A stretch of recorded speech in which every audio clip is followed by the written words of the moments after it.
ಬೆಂಗಳೂರಿನಲ್ಲಿ ಸದ್ಯಕ್ಕಂತೂ ಗುಂಡಿ ಗಂಡಾಂತರಕ್ಕೆ ಬ್ರೇಕ್ ಬೀಳಲ್ಲ ಅನ್ಸುತ್ತೆ.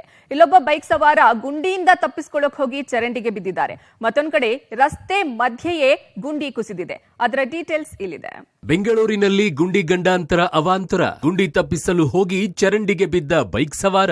ಬೆಂಗಳೂರು ನಗರದಲ್ಲಿ ಸ್ವರೂಪಿ ಗುಂಡಿಗಳು ಬಲಿಗಾಗಿ ಕಾಯ್ತಾ ಇವೆ. DCM DK Shivakumar, BBMP commissioner Tushar Girinath ರಸ್ತೆ ಗುಂಡಿ ಮುಚ್ಚಲು ಎಷ್ಟೇ ಗಡುವು ಕೊಟ್ಟರೂ ಗುಂಡಿ ಗಂಡಾಂತರ ಮಾತ್ರ ತಪ್ಪುತ್ತಿಲ್ಲ. ನಗರದ ರಾಯಸಂದ್ರ ಘಟ್ಟಹಳ್ಳಿ ರಸ್ತೆಯಲ್ಲಿ ಬೈಕ್ ಸವಾರನೊಬ್ಬ ಗುಂಡಿ ತಪ್ಪಿಸಲು ಹೋಗಿ ಪಕ್ಕದ ಮೋರಿಗೆ ಬಿದ್ದಿದ್ದಾನೆ. ಹೆಲ್ಮೆಟ್ ಸಮೇತ ಕೆಸರು ತುಂಬಿದ್ದ ಮೋರಿಗೆ ಬಿದ್ದಿದ್ದಾನೆ. ಸ್ಥಳೀಯರು ಕೂಡಲೇ ಬೈಕ್ ಸವಾರನನ್ನ ಗಮನಿಸಿ ರಕ್ಷಿಸಿದ್ದಾರೆ.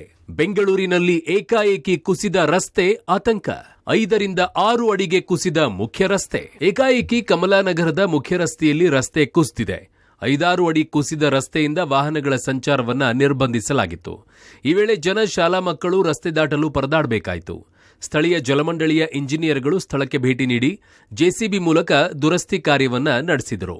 ಕಮಲಾನಗರದ ಮುಖ್ಯ ರಸ್ತೆಯಲ್ಲಿದ್ದೀನಿ. ಈಗಾಗಲೇ ಕುಸಿದಿರುವಂತಹ ರಸ್ತೆಯನ್ನ ಈಗ ದುರಸ್ತಿ ಮಾಡುವಂತ ಕೆಲಸ ಆಗ್ತಾ ಇದೆ. ಇದು ಜಲಮಂಡಳಿಯ ಡ್ರೈನೇಜ್ ಲೈನ್ ಹೋಗಿರುವಂತಹ ಜಾಗ. ಇದು ರಸ್ತೆ ಕೆಳಭಾಗದಲ್ಲಿ ಹಾದು ಹೋಗಿತ್ತು. ಈಗ ಆ ಒಂದು ಲೈನ್ಗೆ ಡ್ಯಾಮೇಜ್ ಆಗಿತ್ತು, ನೀರು ಸೋರಿಕೆ ಆಗ್ತಾ ಇತ್ತು. ಹಾಗಾಗಿ ಹಂತ ಹಂತವಾಗಿ ರಸ್ತೆ ಕೂಡ ಕುಸಿತ ಆಗ್ತಾ ಇತ್ತು. ಈಗಾಗಲೇ ಸ್ಥಳೀಯ ಜಲಮಂಡಳಿಯ ಇಂಜಿನಿಯರ್ಗಳು ಕೂಡ ಸ್ಥಳಕ್ಕೆ ಬಂದಿದ್ದಾರೆ. ಪರಿಶೀಲನೆಯನ್ನು ನಡೆಸಿ ಎಲ್ಲಿ ಡ್ಯಾಮೇಜ್ ಆಗಿದೆ ಅದನ್ನು ಪತ್ತೆ ಹಚ್ಚುವಂತಹ ಕೆಲಸವನ್ನು, ಜೊತೆಗೆ ಬದ್ಲಿ ಪೈಪ್ಗಳನ್ನು ಅಳವಡಿಸುವಂತಹ ಕೆಲಸವನ್ನು ಕೂಡ ಮಾಡ್ತಾ ಇದ್ದಾರೆ. ಈಗಾಗಲೇ ಜಲಮಂಡಳಿಯ ಸಿಬ್ಬಂದಿಗಳು ಕೂಡ ಬಂದಿದ್ದಾರೆ.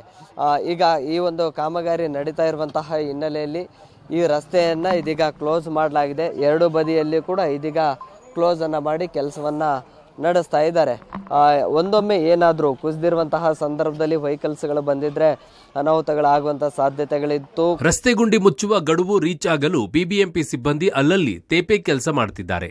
ನಾಮಕವಾಸ್ತೆ ಎಂಬಂತೆ ಡಾಂಬರ್ ಸುರಿದು ಹೋಗಿದ್ದು ಒಂದೇ ವಾರದಲ್ಲಿ ಕಿತ್ತು ಬರ್ತಾ ಇದೆ. ಸಂಬಂಧಪಟ್ಟ ಮೇಲಾಧಿಕಾರಿಗಳು ಈ ಬಗ್ಗೆ ಗಮನ ಹರಿಸಿ ಗುಣಮಟ್ಟದ ಡಾಂಬರೀಕರಣಕ್ಕೆ ಸೂಚನೆ ನೀಡಬೇಕಿದೆ. Prakash, public TV, Bengaluru.